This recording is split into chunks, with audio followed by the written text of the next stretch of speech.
Recording is in progress because we are in the mix. We are in for some fun. We are in the creative mode. We are Event Ensemble, the first and third Thursday online. And today, wow.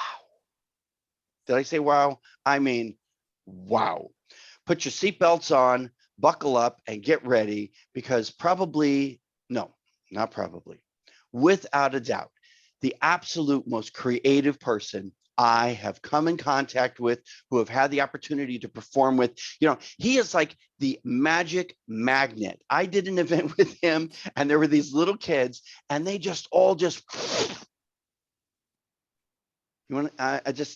I can't say enough about the wonderful talent of Brian from Valley Variety. Brian, thank you so much for joining us today. We're looking forward to your pearls of wisdom. That's a very kind introduction. Thank you so much. Let me get this going and we can get started. Oh my.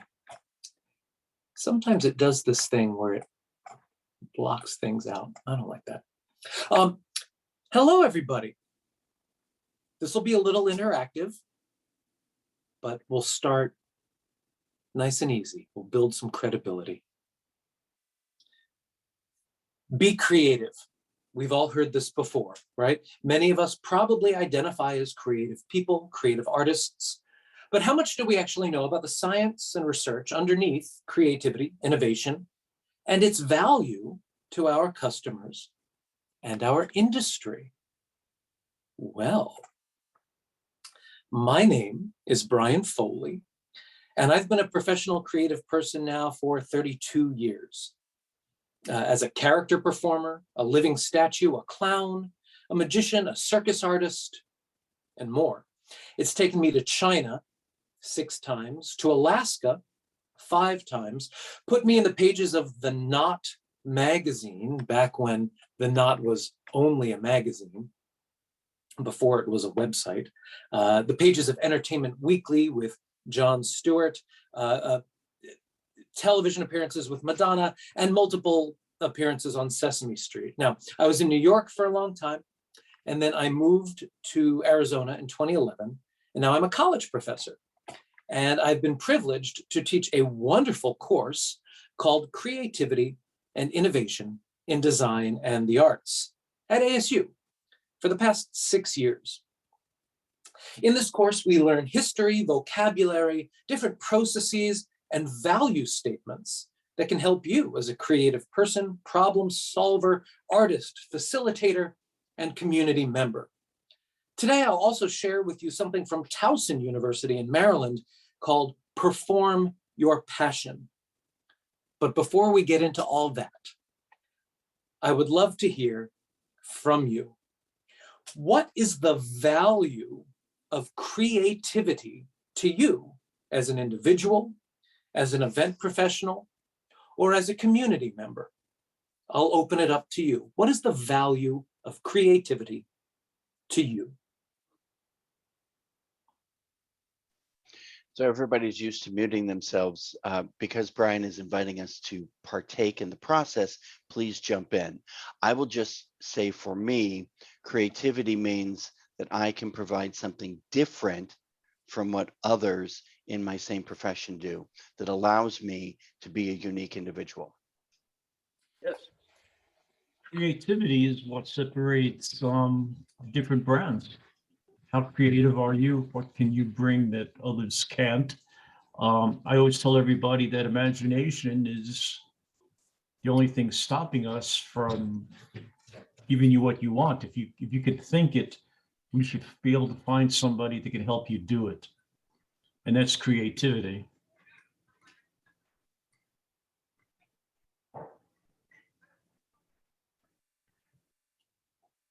I'm used to just sitting in the silence and waiting for my students to chime in. So we'll give it another moment. I would, as a magician and entertainer, I would echo what Scott said about how it allows me to present different offerings to my clients and audiences. And as an artist in magic, I see myself as a performer, and then an artist in the sense that I get to learn and develop new effects and tweak them and personalize them, and then take that and write new presentations for clients and stuff like that. And then just on a a musical artistic soul level, I think creativity is a very valuable part of my life in terms of just the way I live my life. Life is art. Can be. And Absolutely. it is. Go ahead, Pearl. I will just say that creativity for me is about expanding my mind and making connections where seemingly there are none. So it's really more of a perspective and a state of being, of just looking at the world, going, what can we do with it here, and leaving it a more unique place than when I entered into that space. I love this group. I do. Thank you, Jerice. Creativity brings me joy, both to be creative and to deliver the creativity. So that's how I enjoy creativity. So that we can continue to move along, Brian, I'm going to close the creative process here by simply saying, when you're in that creative process, you are in a position of vulnerability, because you can and sometimes will make a mistake, but it is in learning from those creative moments that will allow you to actually be even more creative. Thank you, Scott. Oh, please go ahead. Go ahead. If you bring creativity to the table, you tend to open up creativity in the people around you as well. You're opening up a can of creativity worms, so to speak, and it's a good thing. Can be. And sometimes Scott said, you can invite failure. You can sometimes bring creativity to the table, and other folks will shut you down. And we're going to talk about that. I'm really excited about all of this. Thank you so much. Well, in terms of the research, what creativity researchers are talking about, product development cycles are shorter than they've ever been, right? Mass media and internet media allows our audiences and our clients to be oversaturated with a new concept so quickly. So the next new thing must be developed more speedily than ever. And I'm sure many of us are finding that to be true. Many of us are working in a globalized market, which results in more competition for market share. As individual and kind of insular as the Phoenix market is, I know that there are folks who do exactly what I do, who are coming in from all over the country and all over the world, and I'm competing with them now. I see this every time I go to the grocery store. Jobs that don't require creativity are being automated. And if you work internationally, as I have in the past, and I continue to, more of the world's population has increased wealth and leisure time, leading to more demand for creative activities. Up at the top, creative is competitive. Creative is capital. That's from just about 10 years ago. That was a Child's Play Theater fundraising tagline. They raised several $1 million with creative is competitive. Creative is capital. We're literally investing in the future of our world, of our country. So very briefly, creativity training, which is what I'm going to be doing with you today, helps us identify and realize every person's unique potential. We become better leaders and collaborators, and we need everybody on board to solve these increasingly challenging problems of the 21st century. It helps us train leaders to more effectively respond to new challenges. It's no longer a top-down hierarchy. It offers us models to practice real-world problems. It demonstrates the importance of positive peak experiences to mental health. If you've ever read Flow by Mihai Csikszentmihalyi, this book changes people's lives. The book is called Flow, and I can spell out Csikszentmihalyi for you if you would like. creativity training gives you a vocabulary to explain the economic and sociocultural value of your work. This goes back to what Scott was saying before we started, right? What happens when people just call on the phone or send you a message saying, what's the price? What's the price? What's the price? Well, this vocabulary helps you turn that into a phone call. And it helps you get invited back year after year. One of my trips to China with the Clown Festival, I was in the Jiading district in Shanghai. And I explained the Jiading district as if it is Fifth Avenue meets Park Avenue. It's fancy hotels, fancy apartment buildings, ritzy shopping areas. Everything is made out of the best marble. And all the cars are the new fangled fancy Teslas and such. And I was invited to speak. Yes, that's the one, Scott. Thank you. I was invited to speak. And here's what I said. I said, there's emerging research, and this is true. There's emerging research from the academic world saying that when the nature of the clown's performance, I don't want to get too detailed into this, but the nature of the clown's performance fosters creativity in their audiences. And then I linked that creativity in their audiences to the creativity needed in the world market. So I said, every time you invite us back and families come and enjoy the clown performances, here's how you're making your community, your culture more creative. And they immediately signed us up for 10 more years of festivals. This stuff is powerful. This is foundational vocabulary here. I'm going to go through it very quickly, but please chime in and stop me, ask questions if you want me to repeat or clarify anything. The 4 C's of creativity. There's big C or capital C creativity. This is sociocultural creativity, the stuff that changes the world, right? Sociocultural means that a sufficiently knowledgeable group has assessed your contribution to be both new and valuable. Little c creativity is that individualist creativity. It doesn't matter if it's new to the world, it's new to you, and it makes your life a little bit better, a little easier. Pro-C creativity, that's when you've made effortful progression and your group, your field, recognizes you as a professional. You may not meet the rigorous demands to be called a big C creative. In fact, as long as you're living, you can't be a big C creative. To be a big C creative means you have continued relevance 100 years after your death. So Mozart, big C creative. Me, pro C creative. All of us, pro C creatives.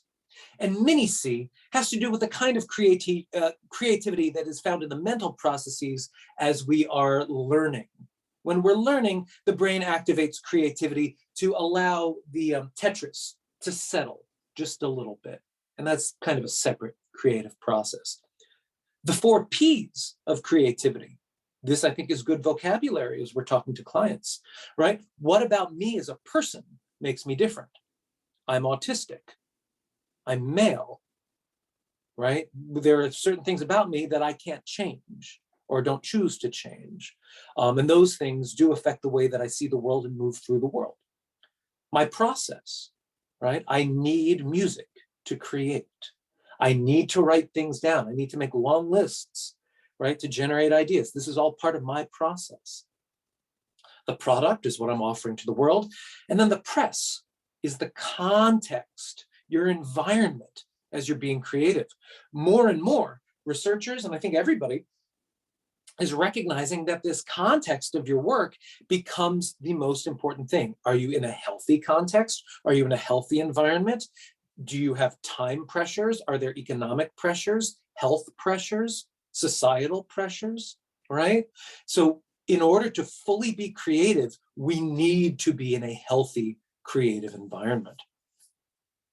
And then the 5 types of creativity. These are Taylor's 5 types. We begin with expressive spontaneity. This is like a child playing with finger paints or even just mud or shaving cream, right? Give me a tool and I'll play with it, see what happens. Then you can start to gain some productive skill. Take a class, learn a little bit about line, shading, brushwork, depending on your field. Then we can get into inventive ingenuity. Ingenuity means that you are using the tools in the conventional toolbox in a new way.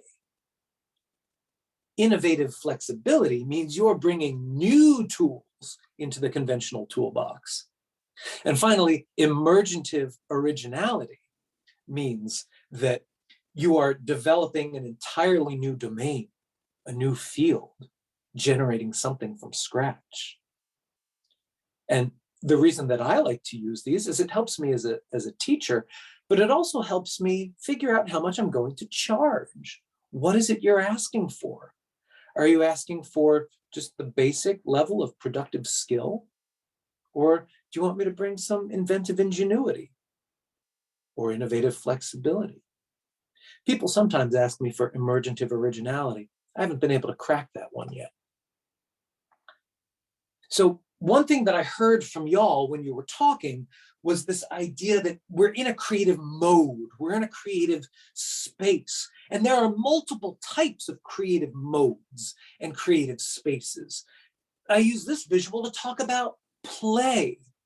First, I want to share this ancient Greek word, temenos. Temenos.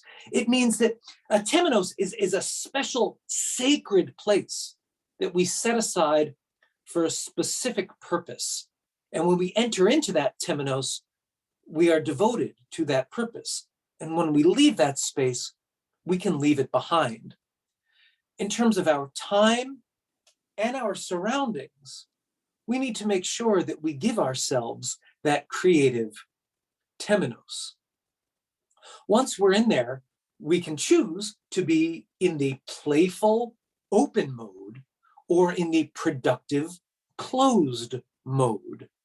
In the playful open mode, right, that's when we are open to any new idea. It's that blue sky divergent thinking. There are no mistakes. Let's see what happens. Embrace it all. Yes, yes, yes, yes, yes mode.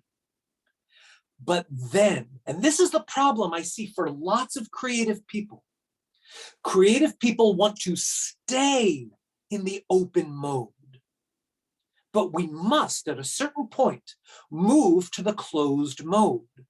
That's where we put on our blinders. We're no longer accepting new ideas because we've chosen an idea. We've used our taste. We've used our judgment. And in our business, we're using our clients' needs and their rubric to decide in which direction are we moving forward. And then we stay in that productive closed mode to get it done. And those are the folks who succeed, who know when to switch from the open mode to the closed mode. Now, if you really want to be creative, if you really want to be innovative, stay in the open mode as long as you can. But you better have a good production manager who can give you that solid date to say, this is the date after which there are no more changes. Because from here on out, you got to get it done. This has been really good for my head. The great man theory is the way people used to think. There are three waves in the history of creativity research. And in the first wave, everybody thought, if we go back to those 4 Ps, that there was something different about creative people, right? So those big C creatives like Mozart or Einstein, that they were not normal humans. There was something different about them. And that once a generation in every field or maybe across fields, some genius comes along and drags the rest of society up to their level of heightened understanding. This has since been debunked. Jose Ortega y Gasset offers something that has been revised a little bit. It's not exactly what he was going after, but it's been called Ortega's hypothesis. Ortega's hypothesis is to say that all creative people exploring a domain in the same field are adding a metaphorical brick to a wall. And it's only by virtue of being the last person to put that top brick on, that's the person who gets the fame and the recognition and the fortune. But their work wouldn't exist without all the bricks that have been laid underneath. Now, my ego has gotten to a place where it's a little healthier than it was when I was younger. And I don't need to live in a vacuum, right? My ego doesn't need to live in a place where I'm the only great creator. And I embrace the ability to help others add their brick or allow my own bricks to help support the work and creativity of others. If you've never seen Everything is a Remix by Kirby Ferguson, it's a very short documentary film. You can find it on Vimeo or YouTube. So it's Kirby Ferguson's Everything is a Remix. And his big three ideas about creativity for the 21st century: copy, transform, and combine. Now, we can't copy somebody else's work exactly. We understand this. But what we need to do is we need to make selections from various sources. I want a little bit of this, a little bit of that, a little bit of this, and a little bit from me. And anything we take from anybody else, we need to make sure that we transform it. We can't take it and say, I want exactly that. No, we need to put a little bit of ourselves in it. We need to change it a little bit, and then we can combine it with everything else. And that is the recipe for, I took from different songs for the EE Party song. Exactly, yes. You're copying, transforming, and combining. This is, thank you, Wendy, creativity for the 21st century. We can take the pressure off of ourselves to come up with something emergent and new, because most clients aren't asking for it, especially in what we do. And most clients wouldn't even recognize it if they saw it, to be honest. Copy, transform, combine. So let's talk about a specific process that we can use to develop something new. This is called morphological synthesis. It has 3 steps. When I'm talking about it, I always talk about Reese's peanut butter cups, because I like to talk about Reese's peanut butter cups. The first step is attribute listing. First part of attribute listing is we look at Reese's peanut butter cups, right? We have ingredients, so we write down all the ingredients. We have the shape, right? So they're a little bit flared out. They have ridges on the side. They're round on the top, round on the bottom. All right. I can't read while I'm doing this, but I see that Wendy chimed in with something about Reese's peanut butter cups, and I hope that it's a positive thing. But we have the ingredients. Then we have the packaging, right? The materials of the packaging. We have the colors of the packaging. We have the size and scale of the packaging, right? We have the information that's on the packaging, etc., etc. Then we make a list and we say, okay, one of the ingredients is chocolate. What are all the other options? And this is when we're in that open, blue sky, playful, brainstorming mode, right? What are all the other options for chocolate? Well, certainly it could be white chocolate. It could be marshmallow. It could be graham cracker crust. It could be lobster thermidor. It can be, lollipop. It can be business cards. It can be, glass shards, whatever we want it to be. Now, we're in the open mode. There are no bad ideas right now. And you do that for chocolate. You do that for peanut butter. You do it for the shape. You do it for the size. You do it for the packaging. You do it for the colors. You do it for the name. You do it for the information. And this is the morphology, right? We're starting to change. And finally, we move into the closed mode. We use our taste, our judgment, and we start to synthesize. And we say, okay, well, what if we do white chocolate, grape jelly? The shape of it turns into a ghost, right? So we've now got a ghost, which is on the outside, it's white chocolate, it's purple jelly on the inside, and we give it Halloween color packaging. And now all of a sudden, it's still kind of a Reese's peanut butter cup, but there's no peanut butter. It's different ingredients. All we need to do is kind of create a new dye for our machine, change the packaging colors, and all of a sudden we have a Halloween themed treat that we can sell. All right. So this is, in my opinion, one of the most straightforward and most easily collaborative creative processes that you're ever going to find. So in terms of leading a group, just take what it is. If you need to build a better mousetrap, bring out that mousetrap and say, okay, what are all the elements of the mousetrap? Start there. Now let's get into perform your passion. This was shared with me when I was very young. I was in my early 20s and I was really just starting my career. And Bob Strong, if you're a magician, you might know Robert Strong. And Robert Strong shared this with me at Motion Fest back in the year 2000. And there are many ways you can approach this. But one way is to make a list of your 5 favorite films, 10 favorite films. Same with books, songs, places. Maybe you have favorite activists or leaders, happiest memories, whatever speaks to you. Start to make lists. And you can create whatever categories you need. Once you have these, then it just becomes like liberal arts freshman English 101. You look for emerging themes and motifs. For example, books. What do your 5 favorite books have in common? Are these stories about underdogs achieving despite all the odds being stacked against them? Are these all stories by women authors? Or are these all graphic novels because you're moved by visual narratives? How about movies? Are these all comedies? Are these all an adrenaline rush? Do these all have a person of color as the protagonist? Look for the links. Look for the through line.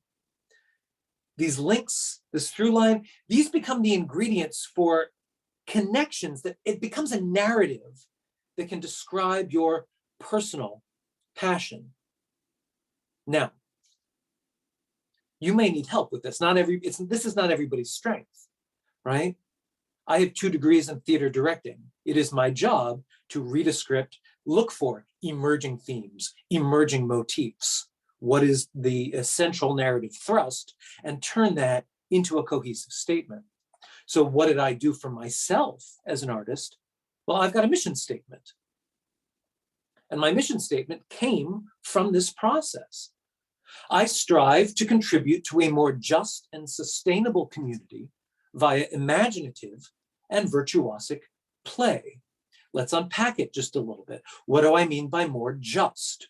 Well, I know I have other magicians here and even other bald magicians here on the page today. And let's be honest, not every magician is known for treating their audience with respect.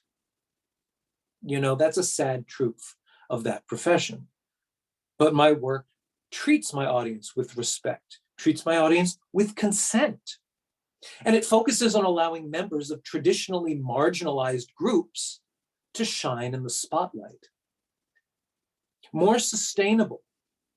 Now, there's something in the event industry, and I've been asked to do it myself, which is to place a $2,000, $3,000 order from Oriental Trading Company and bring a bunch of easily disposable stuff to an event. 50% of it gets used. 90% of that's going to go right in the garbage as soon as it gets home. 50% of it doesn't get used and it goes right in the dumpster. I'm not your guy for that. If that's what you need at an event, don't recommend me for that. Because what I like to do is I like to invest in materials that will last me 10 years, 15 years, 20 years, right? I would much rather have something that I can repair, something that I can touch up and use in different contexts. For example, I got a call from the Herberger Theater for First Friday tomorrow. They wanted somebody to do a circus act, but as a commedia dell'arte character.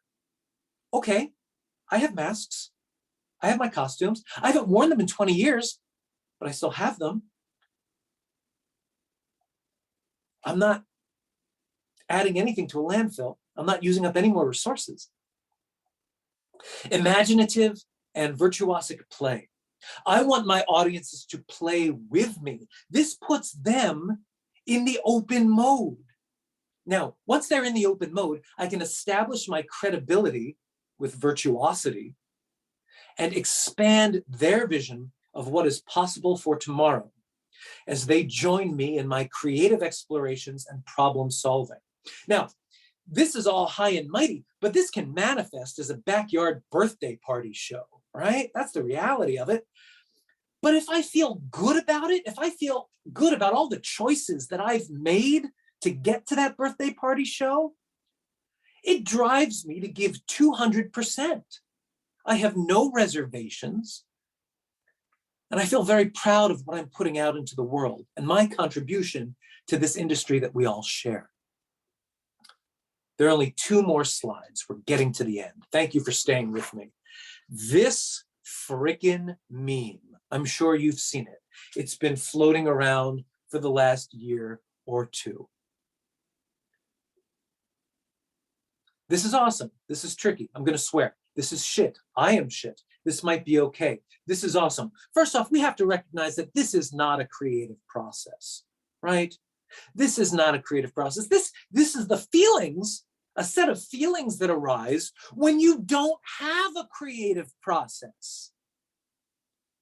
Studying this stuff, practicing its stuff, putting it into your daily practice makes these feelings go away. You recognize that, oh, I'm just at the stage where I don't have an idea yet. What do I need to do? I need to go back to rumination. There's so much more to say about this. Many of us, I'm sure, have engaged in some way with Julia Cameron's The Artist's Way. It's a wonderful text, right? One of the things that Julia Cameron suggests is morning pages. Morning pages is 3 pages of handwritten free association, right? Some people use this as a brain dump early in the morning. For some people, it's very healthy. For some people, they find that they go to a very dark place, especially now. It's been a challenging 2 years for a lot of people. And I find this with my students. A higher percentage of my students who are engaging with morning pages for the first time find themselves going to a very dark and very difficult place. So please take care of yourself. And if you need to let go of it, let go of it. This links to another one of Julia Cameron's ideas: create to destroy. Intentionally create something that you're not going to keep. Write a poem and burn it. Or in today's world, type out a poem on the computer and delete it. Wipe the hard drive. Let it all go. Right? Teach yourself. Train yourself. Train your brain. Train your heart. There are always more ideas. It's always going to come. There's always something new down the pike. And if you've never seen this, well, let me move this out of the way so we can actually see it. Let me see if I can do that. Zoom, you're hurting me. So this was introduced to me as the John Cage rules for teachers and students, but these were not created by John Cage. These were created by Sister Corita Kent at the Immaculate Heart College Art Department, where she was a fantastic artist and art teacher. Rule number 1, find a place you trust and then try trusting it for a while. Rule 2, the general duties of a student. Pull everything out of your teacher, pull everything out of your fellow students. I think that's good for us as collaborators as well. Let's pull everything out of each other, as long as we're making sure we're making sure that they get what they need in return. General duties of a teacher: pull everything out of your students. Oh, these are not the John Cage rules. These are the Corita Kent rules. Corita Kent rules. If we start calling this the John Cage rules, what we're doing is we're wiping out the history of a very intelligent and very talented woman. These are not the John Cage rules. These are Corita Kent's rules. Rule number 4, consider everything an experiment. Rule number 5, be self-disciplined. This means finding someone wise or smart and choosing to follow them. To be disciplined is to follow in a good way. To be self-disciplined is to follow in a better way. 6, nothing is a mistake. There's no win and no fail. There's only make. I like that one. Rule 7, it's very similar. The only rule is work. If you work, it will lead to something. It's the people who do all of the work all the time who eventually catch on to things. We know this to be true. That's why we're here. Rule 8, don't try to create and analyze at the same time. They're different processes. Sister Karita Kent figured that out before we had language for the open mode and the closed mode. Genius. Be happy whenever you can manage it. Enjoy yourself. It's lighter than you think. I'm an absurdist. Rule 10, we're breaking all of the rules, even our own rules. And how do we do that? By leaving plenty of room for X quantities. That is a quote from John Cage, who, let's be honest, made a lot of choices and used a lot of judgment and taste to get to where he eventually settled with a piece. Helpful hints, always be around. Come or go to everything. Always go to class. Read anything you can get your hands on. Look at movies carefully, often. Save everything. It might come in handy later. I'm living that. Tomorrow, putting on a comedy mask I haven't worn in performance in 20 years. There should be new rules next week. Oh my gosh, there's so much more to say. I have an entire semester's worth, and even that semester doesn't get into all of the texts and all of the chapters. There are so many more ways to play, but I want you to remember this. Creative is competitive. Creative is capital. Creativity helps us meet the needs of our clients. Creativity helps us explain the value of our work to the world. Jiading District, Shanghai, China. Creativity is what allows us to collaborate and lead. Creative thinking helps us understand each other better. Be creative. Thank you.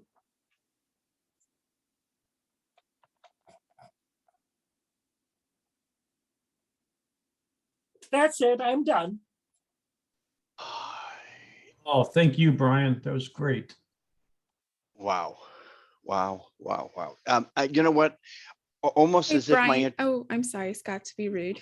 But No, Brian, no. would you mind Go ahead. putting up the slide where you had the 4 Ps and the creative journey, all of that? I wasn't fast enough to take a screenshot. Oh, Okay. no worries. Thank Let you. me And while go Brian's back. doing that, let me just say that I am humbled because that introduction did nothing to what we just experienced. Wow. I mean, even Wendy is like praying over here. You know, to the creative gods, if you will. Just outstanding, my friend. Thank you for sharing.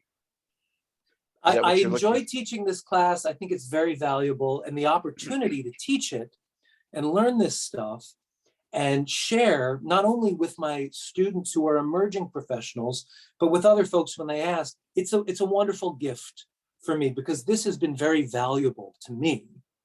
And anything that I can now offer of value is a gift. I love it. Wow. Questions, comments, ideas? Anybody, please jump in. I work with a lot of musicians, and a lot of these musicians are very famous. They've all had their day, you know, under the spotlights. Some of them are older now, and they're not as popular as they once were. And there are some that are still older, but yet stay relevant. And I think some of the things that you've discussed would definitely help these guys out because they kind of forgot their purpose. They kind of forgot a mission. They have nothing to follow and they don't get things accomplished. And I don't know, I think that, I mean, I'm going to go back to them with some of the stuff that you brought to the table today. Thank you. My pleasure.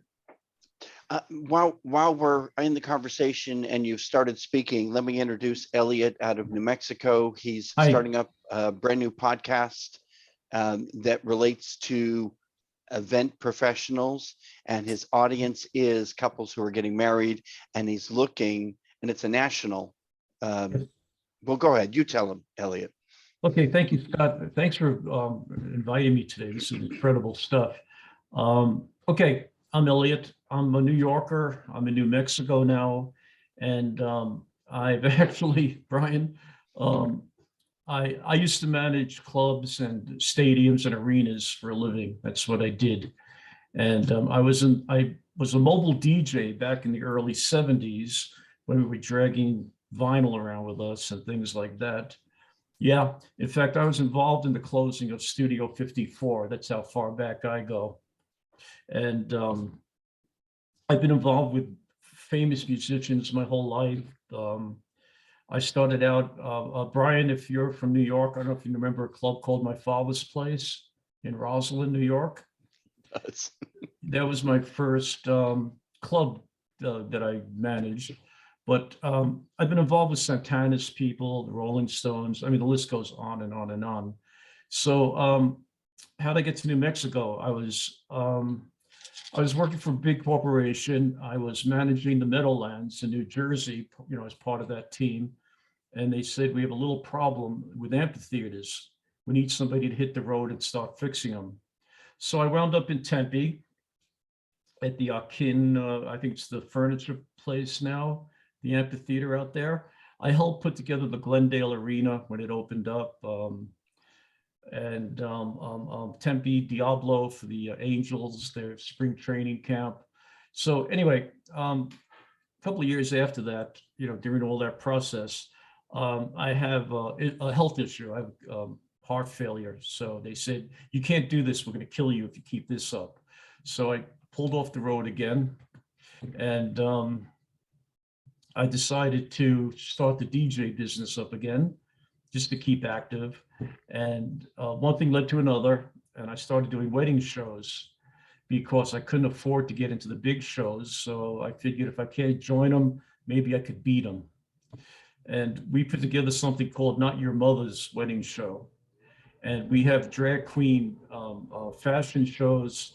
We have drag queen MCs and things like that. And it's for the alternative bride, the bride that may not want to may not want the white gown and the traditional. We do everything non-traditional. And Brian, to go back to you, we try to be a little more creative than, just the black and white, we're gray. We're right in the middle there. We do everything that the other people won't.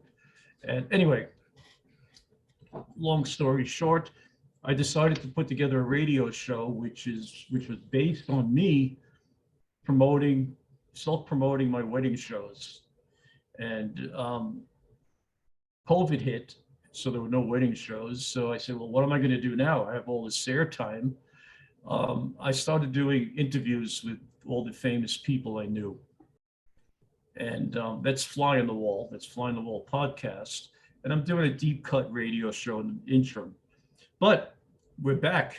COVID is a little easier to deal with these days. And I'm planning on redoing the wedding show in the near future. And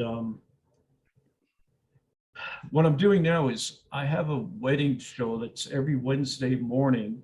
We're all mountain time, so it starts at 10 o'clock our time, but it's the show goes coast to coast. So I have a co-host on the East Coast, and what I like to offer to everybody out here, and again, I'm selfish. It's not because I'm a great guy, like we discussed earlier. I'm offering everybody free airtime. And I like to offer everybody a 10-minute, if it goes a little longer, it goes a little longer, spot where you can actually we could either pre-record it or you could come on live with us and promote your business, promote anything you like that's going to help you out for, anything that'll help you, because you're going to be helping me, and I'll tell you how. I would love you to be able to share my show on your social media platforms. That's the only payment I'm looking for at this point.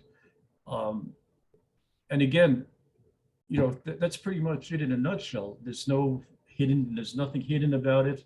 There's no contracts to sign, nothing like that. You can promote yourself, you can promote your business.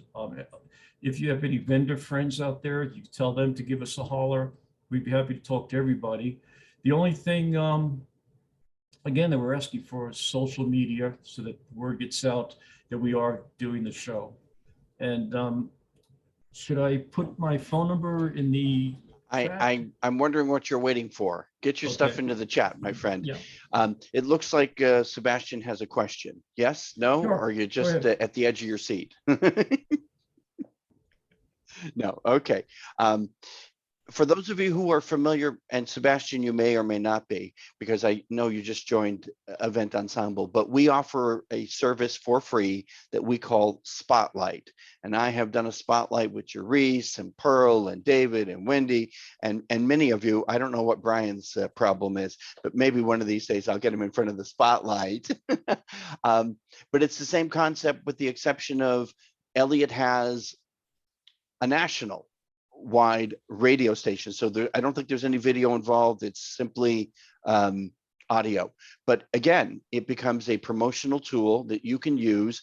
And while you're promoting you, you're promoting him. And it's a win-win. And I encourage you all to reach out and speak with him and Yes. get your questions answered. And we're also putting together a website, and you'll be on the website. You'll post your business up there. And what we're hoping to do is get a whole nationwide army together where people trust us being the radio. And, pretty much I'm doing what Scott is doing, only he's a master at it and I'm a newbie. So here we go. You're too kind, my friend. Here's what I can tell you. It's a win-win, and that's why I invited you to join us this morning. Thank you so much, Elliot. Please feel free to hang out or join us any Thursday. We're Thank you. online in the hybrid. Pearl, you got a question? The answer is yes. Oh, okay. So Elliot's phone number is Yes. correct in the chat, even though Yes. it doesn't look like it is. Like Oh, I'm maybe sorry. it looks like a phone number, but it's There's goofed. an extra 0 there. Okay. Let me do it again. Yeah, do it again just in case, because we won't know which one is the extra one. Yeah. Correct. Thanks, Pearl. Good catch. David, Wait, there's more words that were that I was gonna call. I was gonna please say. go ahead. Oh, Elliot, very nice to meet you. Thank you for the offer. Do you have Yes. an email or is phone number the best way Well, there's a to? phone number. The email is New Mexico DJ Service at gmail.com. Okay, I'm not I'll- writing I'll- that down. I'll put that down too. Nah, I That am would not be writing it down. I love that. Brian, thank you so much. That was amazing. The learner in me was very just loving it all, and so much great information. So thank you so much for your presentation. My pleasure. Thank you. Here, here. For those of you who have been lucky enough to see, hear, watch Brian as he pops in once in a while, it's always a treat. And he's very selective. Unlike me that just prattles on, he's very, very concise. And when he has something to say, ears perk up. So thank you again, sir. That's because he's a teacher. That would be true. Thank you very much, David. Hold that thought. Wendy, what do you got? Oh, she's practicing. Isn't You're that what you say, David? That's better. It's nice seeing you out of costume, Brian. Right. I wouldn't have recognized you without your green outfit, but this was very valuable. I do need to listen to it again, so you're going to make that available, right, Scott? I will. Thank you. Yeah, it was too fast to take notes, but it makes a lot of sense, the creative process. And I also, I appreciate, Elliot, the offer. I will take you up on that. I'm a good interview, right, Scott? An outstanding interview. And she's even good on video when she comes in costume. So it's a win-win. I might wear a wig, you never know. I could tell right away. I could tell right away you're a good talker. Yeah, Yeah. I've been And practicing for several decades, yeah. Beautiful. she sings, she plays the ukulele. She's very, very talented. No doubt about it. David, I know we're at the top of the hour. What's going on Thursday today? Well, Scott, actually, I was planning on doing a workshop today on procrastination, but I'm procrastinating. So it's not No. happening today. Really? But yes, but next Thursday, I am doing a workshop on storytelling for virtual sales. Virtual sales are here to stay. And there are 17 mistakes that salespeople make. And because it's virtual, they're magnified. And so I'm going to be going over those mistakes and how to correct them. It's next Thursday afternoon after you all go to the dog run in the morning. It's on Zoominar, and I would love for you all to be there. And I put the links in the chat. I also put the links in the chat for the Zooms that I run Monday, Tuesday, Wednesday, and Friday. And would love to have you. Brian would love to have you back. Thank you to the people on the screen who are there regularly, Therese, Pearl, Scott, Wendy, and Chuck. So thank you so much, Scott. I appreciate you allowing me to share. Always a pleasure.